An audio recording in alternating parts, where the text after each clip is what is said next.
climate change, energy, and agricultural brothers. We're here to talk a little bit today about the Inflation Reduction Act. Now, that's you know, depending on when you see this, could have been a long time ago this past or recently, but in the last 2 weeks, I think they've had well, it. for us now, it is, yeah.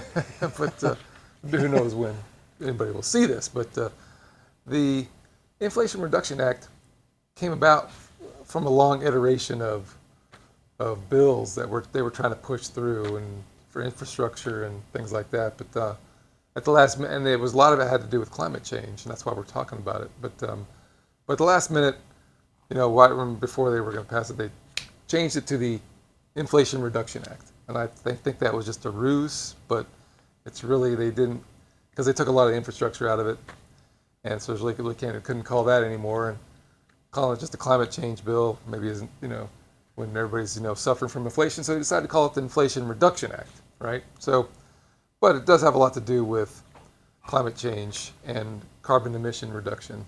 That's what we're going to talk about. Think back to your high school, college economic classes, right? So what makes inflation? Inflation is, if you simplified everything, because I know economics is a complex subject, but if you make it in simple terms, it's all about supply and demand, okay?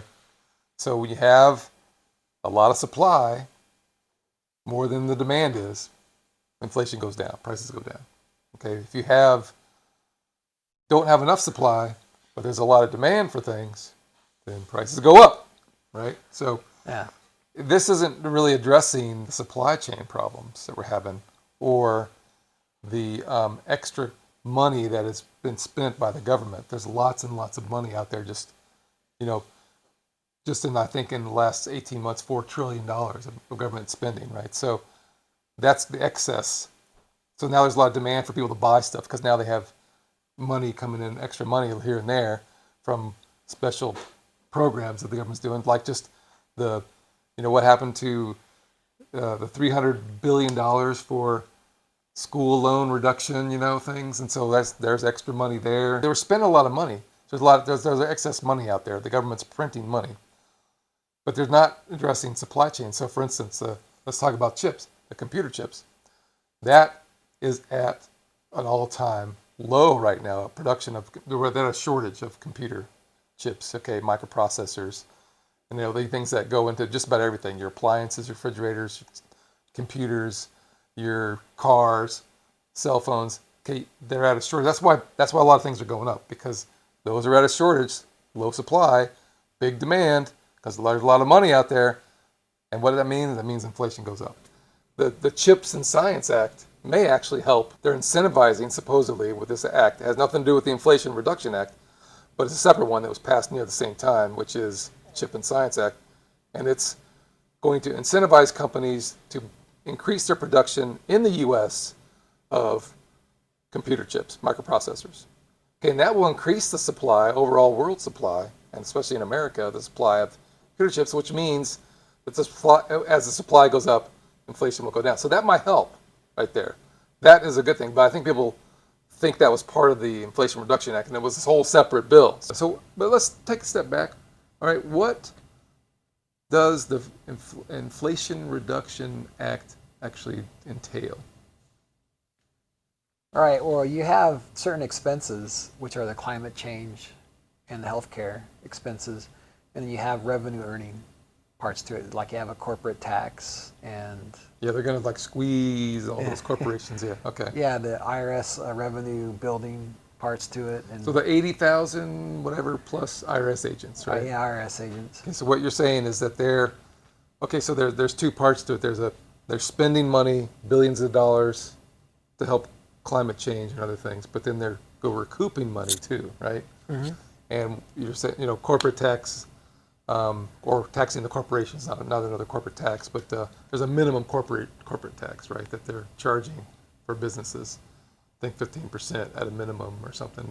They can't go any lower than that or something. So, and then there's the IRS agents. Let's go back to them. So what they're trying to do there is they're doubling their size of their IRS agents so they can recoup more revenue by more audits. Yeah, they So want to recoup $205 billion just from the IRS. just from the agent. IRS. Yeah, Okay, I heard 80 billion. Was that just? that's the spending on the IRS. Oh, that's they're going to spend. They're going to spend 80 billion, but then they're Oh. supposed to recoup like 200 billion Okay, from, well, how, over from how, the taxpayers over 10 years? over 10 years. Yeah. Okay, so that's a increase of funding. So they're going to squeeze every dime they can out of all the taxpayers. Okay, so that's one way, and also there's Healthcare savings. healthcare savings Yeah, as healthcare well. savings is So part. so all that's supposed to generate how much money?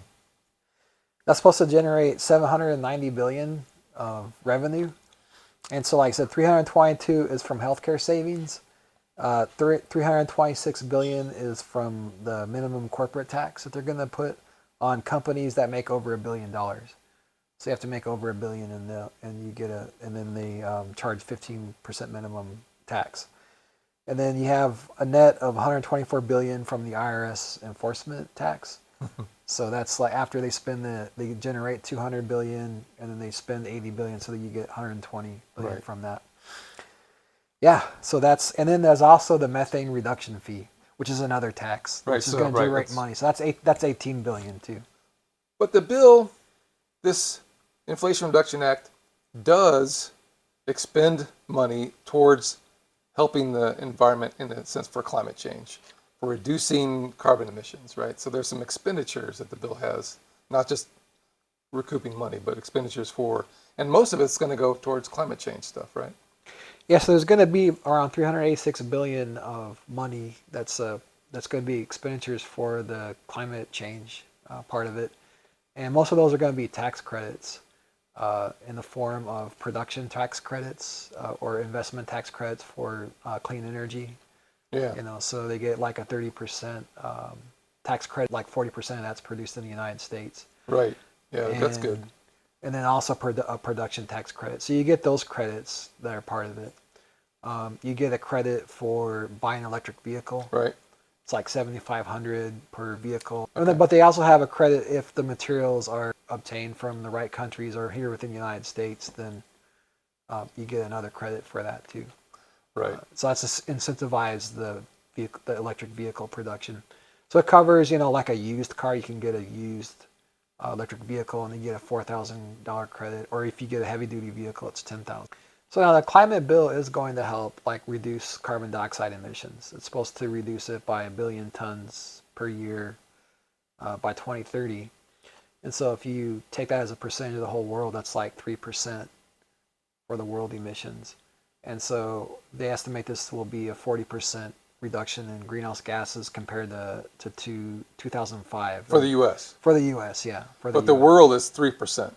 For the whole world, yeah, it'll just reduce it by 3%. So again, is all of this effort and push and causing wreaking havoc in the economy, jobs, displacement, people dying in mine, is all of this worth the 3% of reduction that we're going to get worldwide? I mean, we're asking places like China to build all these solar panels for us, And they use a lot of coal power for that. and they have to use coal right now Yeah. because they're exempt from not using coal, so they can just they're making more coal plants all the time. So Yeah, they're going to keep increasing until I think at least 2026. Then they might start reducing it after that.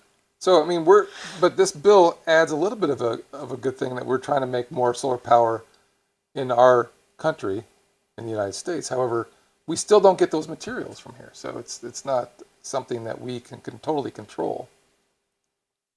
Is that 3% worth all this? I don't know. I don't see anything in there that actually reduces inflation. So maybe they meant to call it the Deficit Reduction Act or something like that, because they're recouping money more than they're spending. Is that what they're saying, right? Yeah. I mean, I don't know. Maybe there are some things that they're going to do Okay, so with inflation, that they're going to reduce inflation with. Possibly in your electric bills.